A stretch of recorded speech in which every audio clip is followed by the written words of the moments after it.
জাতীয় নির্বাচনের তারিখ ঘোষণা হবে ডিসেম্বরের প্রথম সপ্তাহে। 15 নভেম্বরের মধ্যে প্রস্তুতি সম্পন্ন নির্দেশ প্রধান উপদেষ্টার। ঐক্যমত্যের সুপারিশ জনগণের সঙ্গে প্রতারণা বলছে বিএনপি। নভেম্বরে গণভোট দাবি জামায়াতের, আস্থা সংকটে এনসিপি। ময়মনসিংহ 6 আসনের মরিয়া বিএনপির মনোনয়ন প্রত্যাশীরা মাঠের সরব, জামায়াত তৎপরতা নেই এনসিপি সহ অন্য দলের। বিয়ারিং প্যাড ইস্যুতে ফার্মগেট যাচ্ছে না মেট্রো রেল, আগারগাঁও ও কারণ বাজার থেকে ফিরে যাচ্ছে ট্রেন। ঢাকা বরিশাল মহাসড়কের উজিরপুরে সেতুর গার্ডারে ফাটল, ঠেকাতে নিচে বালুর বস্তার স্তূপ, ধসে যেতে পারে যে কোনো সময়। খুব ঝুঁকিপূর্ণ, যত তাড়াতাড়ি সম্ভব ব্রিজটা মেরামত করার জন্য সরকারের কাছে অনুরোধ জানাচ্ছে। খাগড়াছড়িতে নিউমোনিয়ার প্রকোপ, 25 দিনে 12 শিশুর মৃত্যু, হাসপাতালে বাড়ছে জ্বর সর্দির রোগী। এবং ব্যাটিং ব্যর্থতায় আবারও হেরে গেল বাংলাদেশ, এক ম্যাচ হাতে রেখে টি-20 সিরিজ জিতল ওয়েস্ট ইন্ডিজ। দেখছিলেন শিরোনাম, সংবাদ সকালের সঙ্গে আছি আমি আয়েশা বুবলি। এবার বিস্তারিত। আসন্ন জাতীয় সংসদ নির্বাচন বানচালে দেশি বিদেশি বড় শক্তি কাজ করবে। যে কোনো সময় আক্রমণ আসতে পারে, তা মোকাবেলায় সর্বোচ্চ শক্তি দিয়ে প্রস্তুত থাকার নির্দেশ দিয়েছেন প্রধান উপদেষ্টা ডক্টর মোহাম্মদ ইউনূস। নির্বাচনের প্রস্তুতি বিষয়ে প্রধান উপদেষ্টার সভাপতিত্বে উচ্চ পর্যায়ের বৈঠক শেষে এসব কথা জানান প্রেস সচিব শফিকুল আলম। এ সময় ডিসেম্বরের শেষ সপ্তাহে ত্রয়োদশ জাতীয় সংসদ নির্বাচনের তারিখ ঘোষণা করা হবে বলেও জানান তিনি। জান্নাতুল মোহনার রিপোর্ট। বুধবার অন্তর্বর্তী সরকারের প্রধান উপদেষ্টা ডক্টর মোহাম্মদ ইউনূসের সভাপতিত্বে আসন্ন জাতীয় নির্বাচনের প্রস্তুতি নিয়ে উচ্চ পর্যায়ের একটি বৈঠক অনুষ্ঠিত হয় রাষ্ট্রীয় অতিথি ভবন যমুনায়। বৈঠকের বিস্তারিত জানাতে রাজধানীর ফরেন সার্ভিস একাডেমিতে সংবাদ সম্মেলন করে প্রধান উপদেষ্টার প্রেস উইং। প্রেস সচিব শফিকুল আলম জানান, 1 নভেম্বর থেকে পদায়ন শুরু হবে। নিজ জেলায় পদায়ন পাবেন না দায়িত্বরতরা, এমনকি শ্বশুরবাড়ি হলেও। আর গত 3 নির্বাচনে দায়িত্ব পালনকারীরা আগামী নির্বাচনে কোনো দায়িত্বেই থাকবেন না। পদায়নের ক্ষেত্রে নিজ জেলায় যাবে না কেউ, বা যদি কেউ তার এখানে আত্মীয় থাকে, বিশেষ করে শ্বশুরবাড়ি থাকে, সেখানেও তার পোস্টিং সেখানে হবে না। চিফ অ্যাডভাইজার বলেছেন যে we have to hope for the best but prepare for the worst. বৈঠকে নির্বাচনকালীন নিরাপত্তা জোরদার গুরুত্ব পাবে জানিয়ে তিনি বলেন, যে কোনো আক্রমণ ও দেশি বিদেশি ষড়যন্ত্র মোকাবেলায় প্রস্তুত থাকার নির্দেশ দিয়েছেন প্রধান উপদেষ্টা। নির্বাচনের 72 ঘন্টা আগে নামানো হবে 90,000 সেনা ও 2,500 নৌ সদস্য। প্রধান উপদেষ্টা আরও বলেছেন, নির্বাচন বানচালের জন্য ভিতর থেকে বাইরে থেকে অনেক শক্তি কাজ করবে। ছোটোখাটো না, বড় শক্তি নিয়ে বানচালের চেষ্টা করবে। হঠাৎ করে আক্রমণ চলে আসতে পারে। এই নির্বাচন চ্যালেঞ্জিং হবে। যত ঝড় ঝঞ্ঝাই আসুক না কেন, আমাদের সেটা অতিক্রম করতে হবেই। প্রেস সচিব বলেন, ডিসেম্বরের প্রথম সপ্তাহে জাতীয় নির্বাচনের দিনক্ষণ ঘোষণা করা হবে। যে ফেব্রুয়ারির প্রথমার্ধে ইলেকশন হবে, আর ইলেকশনের ডেটটা ঘোষণা করবেন ইলেকশন কমিশন, এবং ওনারা এই বিষয়ে বলেছেন তো সম্ভবত ডিসেম্বরের ফার্স্ট উইকে ওনারা জানাবেন। আগামী নির্বাচনে নিরাপত্তা নিশ্চিতে 15 নভেম্বরের মধ্যে সব প্রস্তুতি শেষ করার নির্দেশ দিয়েছেন প্রধান উপদেষ্টা। জান্নাতুল মোহনা, দেশ টিভি, ঢাকা। জাতীয় ঐক্যমত্য কমিশনের প্রতিবেদনের একটি সহজবোধ্য বই প্রস্তুত করে দেশের জনগণের জন্য উন্মুক্ত করে দেওয়ার আহ্বান জানিয়েছেন প্রধান উপদেষ্টা ডক্টর মোহাম্মদ ইউনূস।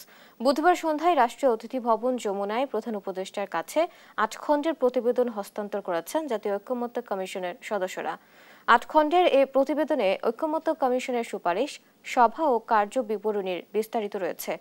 এ সময় প্রধান উপদেষ্টা বলেন, এই প্রতিবেদন সাধারণের সহজবোধ্য একটি ভার্সন তৈরি করতে হবে, বই আকারে প্রকাশ করতে হবে, যাতে সব শ্রেণী পেশার মানুষ বুঝতে পারে। এ সময় বইটি ইংরেজি ও বাংলা 2 ভাষাতেই প্রকাশের আহ্বান জানান তিনি, যা দেশে বিদেশে গবেষণার দলিল হবে। জাতীয় ঐক্যমত্য কমিশনের সুপারিশ জনগণ ও রাজনৈতিক দলের সঙ্গে প্রতারণার অভিযোগ করে অবিলম্বে সুপারিশ সংশোধনের দাবি জানিয়েছেন বিএনপি মহাসচিব মির্জা ফখরুল ইসলাম আলমগীর। আর বিএনপির স্থায়ী কমিটির সদস্য সালাউদ্দিন আহমদের অভিযোগ, জাতীয় ঐক্যমত্য কমিশনের সুপারিশ জাতিকে বিভক্ত করবে। নির্বাচনী প্রতীক নিয়ে আরপিওর নতুন বিধান উদ্দেশ্য প্রণোদিত বলেও মনে করেন তিনি। বিস্তারিত নিয়াজ মোর্শেদের প্রতিবেদনে।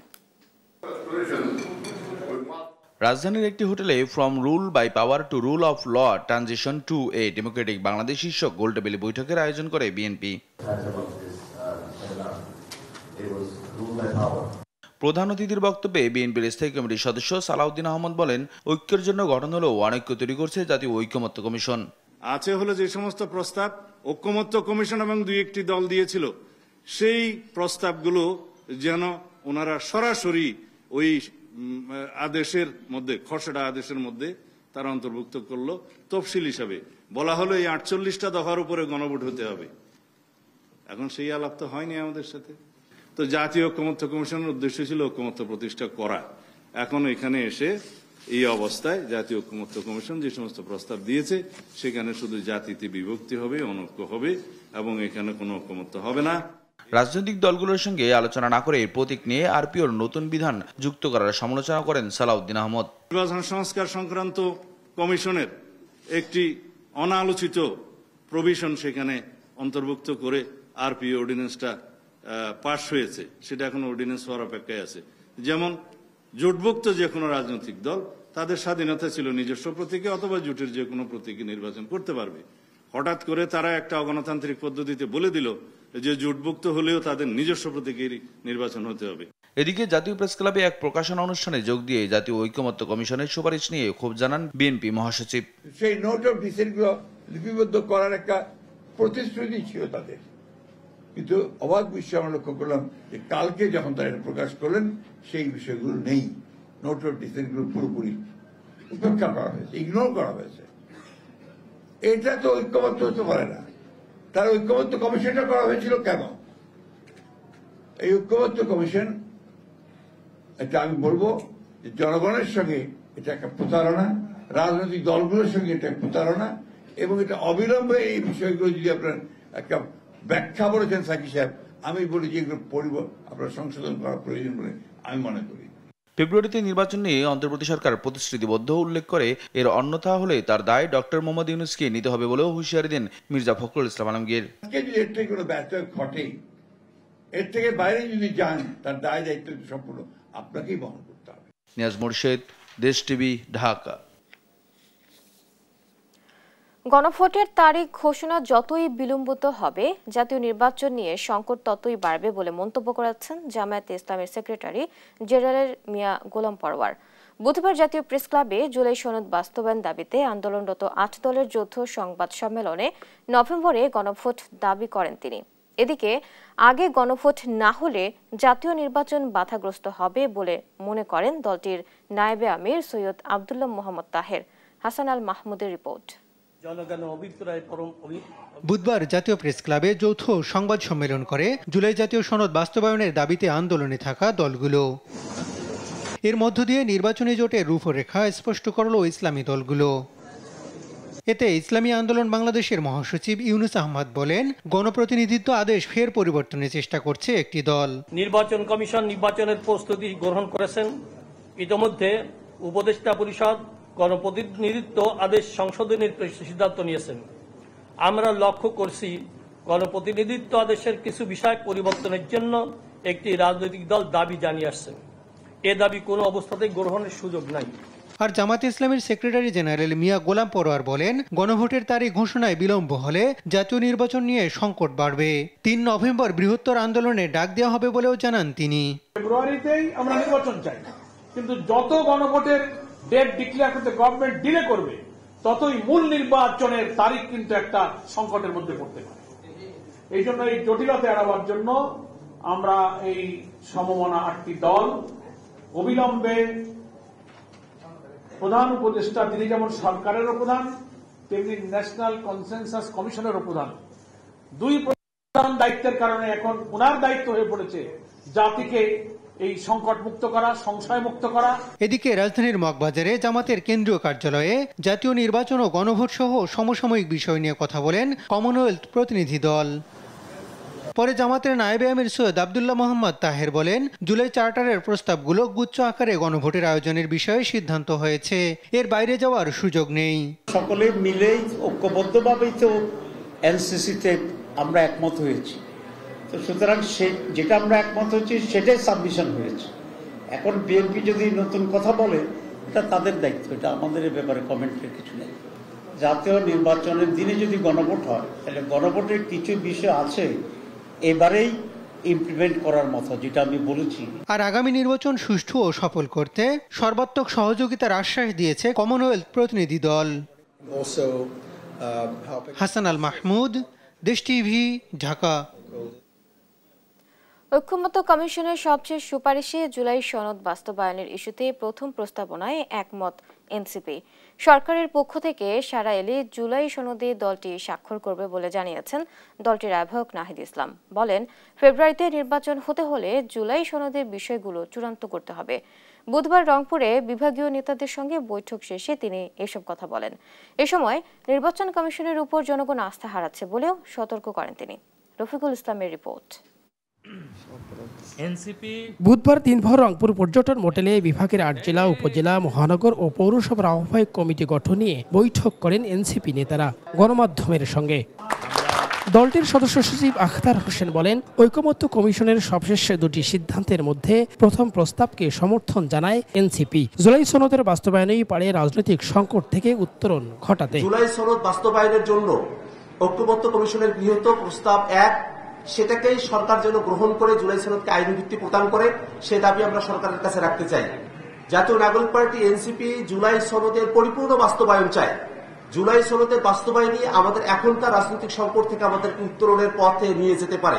জুলাই সনদ বাস্তবায়ন, সংস্কার ও গণহত্যার বিচারে রোডম্যাপ প্রদানের পাশাপাশি নির্বাচন কমিশন পুনর্গঠন করেই ফেব্রুয়ারিতে নির্বাচনের দিকে এগোতে হবে বলে মন্তব্য করেছেন জাতীয় নাগরিক পার্টি এনসিপির আহ্বায়ক নাহিদ ইসলাম। বলেন, প্রধান উপদেষ্টার অনুমোদনে জাতীয় সনদে অধ্যাদেশ জারি হলে পরবর্তী সংসদে সংবিধানে সেসব সংস্কার স্বয়ংক্রিয়ভাবে যুক্ত হবে।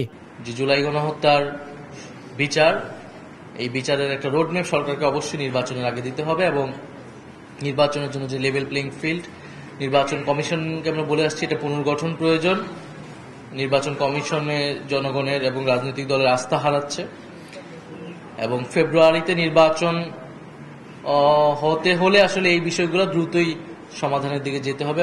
নাহিদ ইসলাম আবারও শাপলা প্রতীক নিয়ে নিজেদের অবস্থান তুলে ধরেন। বলেন, শাপলা প্রতীক না দিলে বর্তমান কমিশনের অধীনে নির্বাচন সুষ্ঠু হবার সম্ভাবনা নেই। শাপলা মার্কা যদি তারা দিতে না চায় তাহলে তাদের পক্ষে সুষ্ঠু নির্বাচন করা সম্ভব হবে কিনা এই বিষয়টা আমরা বলেছি। কারণ একটা নবগঠিত দলের সাথে যদি তারা বেইনসাফি করে তাহলে এই নির্বাচন কমিশনের অধীনে একটা সুষ্ঠু নির্বাচন হওয়া তো সম্ভব নয়। কারো উপর নির্ভরশীল নয় আগামী নির্বাচন। এনসিপি এককভাবে করার প্রস্তুতির কথাও জানায় দলটির এই শীর্ষ নেতা। তবে দেশের স্বার্থে কারোর সঙ্গে সমঝোতার প্রয়োজন হলে সেই পথ খোলা রয়েছে। দেশের বৃহত্তর স্বার্থে যদি কোনো ধরনের সমঝোতা প্রয়োজন হয় আমরা সেটার জন্য ওপেন আছি। রফিকুল ইসলাম, দেশ টিভি, রংপুর।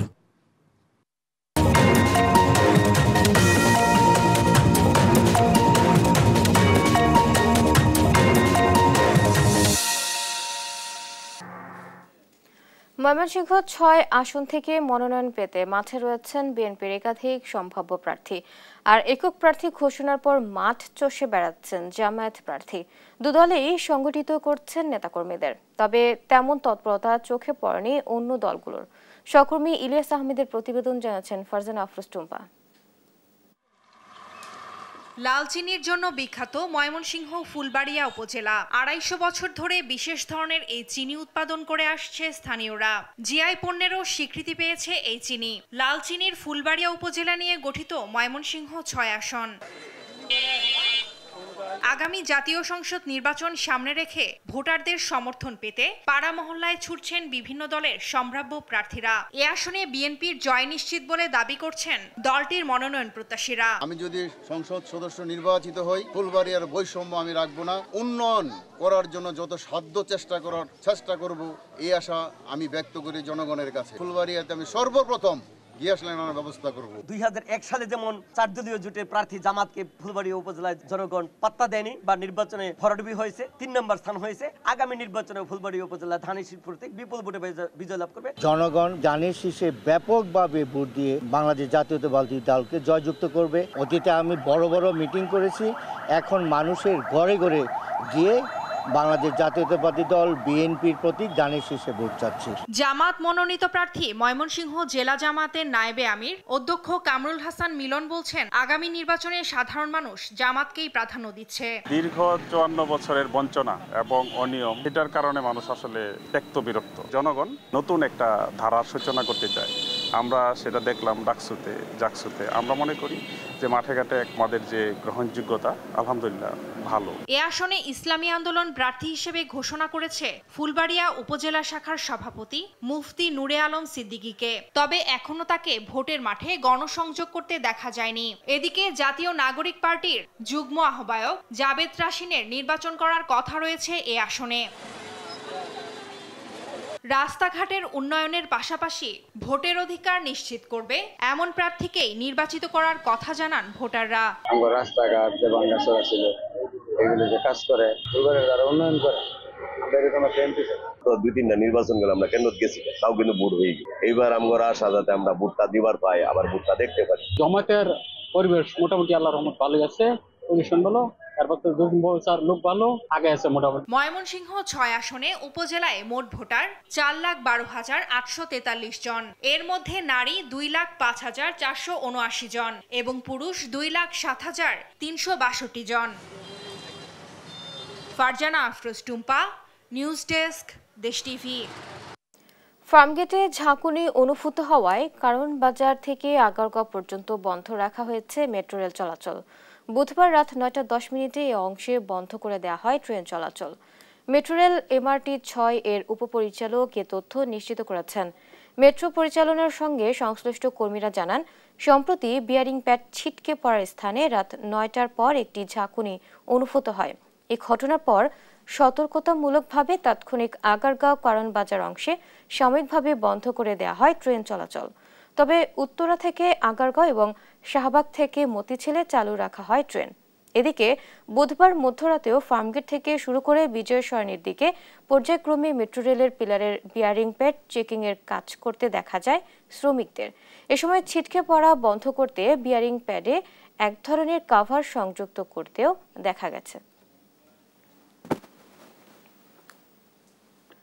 জুলাই গণঅভ্যুত্থানে আসলে 6 জনের লাশ পোড়ানো সহ 7 জনকে হত্যার অভিযোগের মামলায় ট্রাইব্যুনালে 21তম সাক্ষীর সাক্ষ্য গ্রহণ অনুষ্ঠিত হবে আজ। বিচারপতি নজরুল ইসলাম চৌধুরীর নেতৃত্বাধীন ট্রাইব্যুনাল 2-তে 16তম দিনের এই সাক্ষ্য গ্রহণ হবে। গতকাল এই মামলার 20তম সাক্ষী জবানবন্দি দেন। জব্দ তালিকার সাক্ষী হিসেবে জবানবন্দি দেন আশুলিয়া থানার SI মোহাম্মদ আশরাফুল হাসান। সাক্ষ্য গ্রহণ শেষে তাকে জেরা করেন পলাতক 8 আসামির পক্ষে স্টেট ডিফেন্স ও আসামি পক্ষের আইনজীবীরা। গত বছরের 5 আগস্ট সাভারের আশুলিয়া পুলিশের গুলিতে প্রাণ হারান 6 তরুণ। এরপর পুলিশ ভ্যানে তাদের লাশ তুলে আগুনে পুড়িয়ে দেওয়া হয়।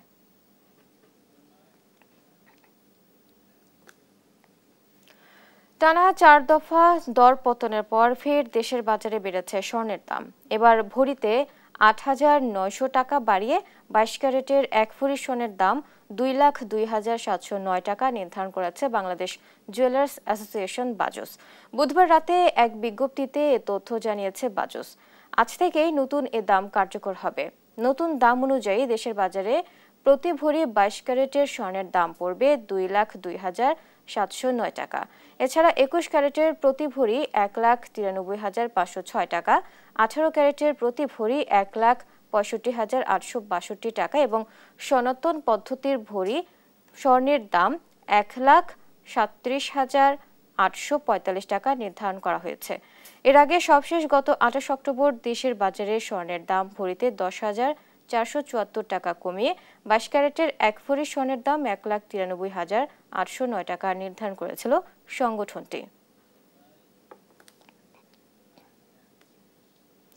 নিষেধাজ্ঞা শেষ হওয়ার পর ঝাঁকে ঝাঁকে ইলিশ ধরছেন কুয়াকাটার জেলেরা, কিন্তু কমেনি দাম। বিস্তারিত জানাতে যুক্ত হচ্ছেন সহকর্মী শাহাবুদ্দিন শিহাব। শিহাব, জেলেরা কি বলছেন আমাদের জানাবেন। ধন্যবাদ বুবলি। পটুয়াখালীর আলিপুর ও মহিপুর মৎস্য বন্দর ফের গরম হয়ে উঠেছে ইলিশের স্তূপে। সকাল থেকে কিন্তু এখানে ঝাঁকে ঝাঁকে জেলেদের জালে ধরা যে এবং শুধু ইলিশই নয়, ইলিশের পাশাপাশি অন্যান্য যে প্রজাতির মাছ, সেই মাছগুলো কিন্তু মৎস্য অবতরণ কেন্দ্র এসেছে এবং জেলেরা যেমন ব্যস্ত রয়েছে, পাশাপাশি ব্যবসায়ী সহ এখানে প্রায় 300 যে শ্রমিক রয়েছে তারাও ব্যস্ত সময় পার করেছেন এবং ক্রেতা বিক্রেতার হাত ডাকে মুখর হয়ে উঠেছে। দীর্ঘদিন যে কর্মহীন হয়ে পড়া মৎস্য অবতরণ সেটা চাঞ্চল্যতা ফিরেছে। জেলেরাও বলছেন যে তাদের যে প্রত্যাশিত যে একটু হতাশার খবর হচ্ছে যে জেলেরা বারবার বৈরী আবহাওয়ার কারণে তারা কিন্তু ঠিকভাবে মাছ শিকার করতে পারছেন না, যার কারণে তাদের একটু ভোগান্তি পোহাতে হচ্ছে এবং সমুদ্রে টিকতে না পেরে কিন্তু তীরে আসতে হচ্ছে। গত কয়েকদিন আগে যে বঙ্গোপসাগরে সৃষ্ট যে ঘূর্ণিঝড় মন্থা, সেই মন্থার প্রভাবে নিষেধাজ্ঞা শেষ হওয়ার সাথে সাথেই কিন্তু মন্থার প্রভাব ছিল, সে প্রভাবে তীরে আসতে শুরু করেছে। যদিও আজকে আবহাওয়া অফিস বলছেন যে তাদের যে সংকেত ছিল সেই সংকেত কিন্তু তারা সরিয়ে নিয়েছেন এবং জেলেরাও তাদের যে সর্বশেষ প্রস্তুতি থাকে সমুদ্রে যাওয়ার, যে সকল বাজার, তাদের যে বরফ এবং যে তৈল, সব সামগ্রিক যে সকল তাদের যে প্রস্তুতি, সে প্রস্তুতিও তারা সেরে রেখেছেন। যখনই তাদের নির্দেশনা আসবে তারা কিন্তু আবার সমুদ্রে যাবেন এবং সকাল থেকে এখানে যে সকল ইলিশ মাছ, যেটা 7 থেকে 800 গ্রামের ওজন, সেটা 550 টাকা কেজি দরে কিন্তু পাইকারি দামে এখানে বিক্রি হচ্ছে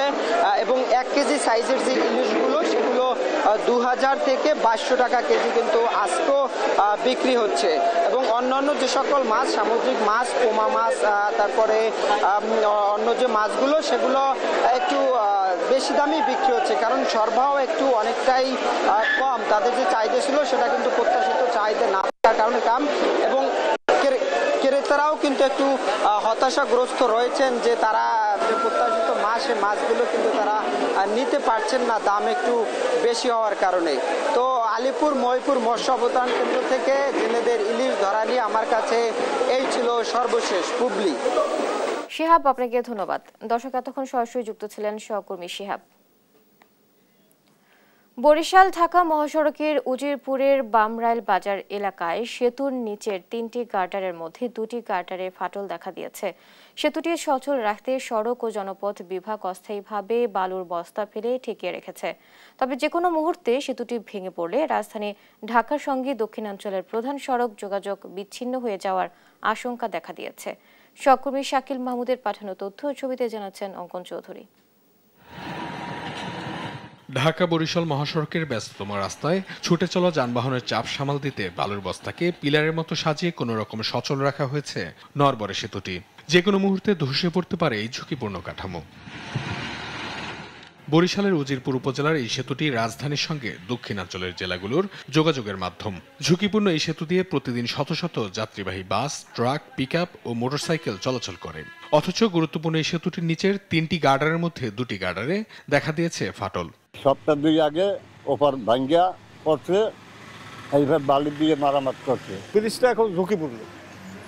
একমাত্র বাংলাদেশের দক্ষিণাঞ্চলের যোগাযোগ এই ব্রিজটা থেকেই হয়। ব্রিজটা নতুন করে করা হয় তাহলে মনে করেন দক্ষিণবঙ্গের উন্নতি। নিচে বালির বস্তা দেওয়া, কিন্তু আমরা আশা যাতে করে খুবই আতঙ্কের মধ্যে আছি। যত তাড়াতাড়ি সম্ভব ব্রিজটা মেরামত করার জন্য সরকারের কাছে অনুরোধ জানাচ্ছি। সড়ক ও জনপথ বিভাগ সেতু 2 প্রান্তে গতিরোধক স্থাপন করেছে।